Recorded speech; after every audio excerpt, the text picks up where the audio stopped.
Spectrum also offers sound profiles for the 5 different sound types, and it gets over the concept that, for example, with the sound A, it can be represented in 3 ways.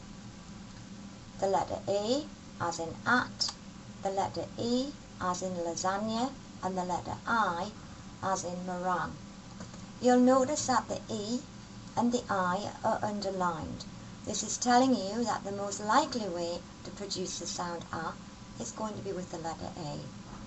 These, both foreign words, are exceptions to the rule, and that is why they are underlined to tell you they're not going to occur so often. But the concept is that this sound can be produced in 3 different ways.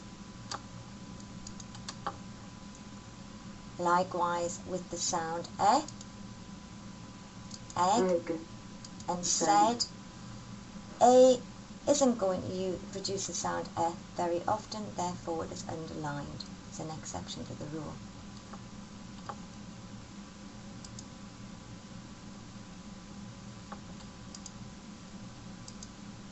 Soft consonant sounds, there are 6, can be represented in different ways. The sound th can only be produced in one way, as in both.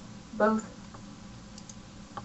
The sound the can be produced in one way, but you will see that this th is underlined because it's less likely to occur than th. The sound sh can be produced using sh, shock, as in shock, s underline in sure, it's not going to happen very often, t underline in ration, c underline in gracious, ch in quiche, and x in anxious.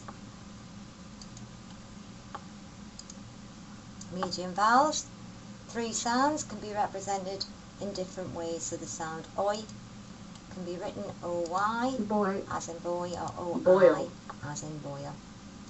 At any point you can cross-reference these to hear the sound and to find out more about it.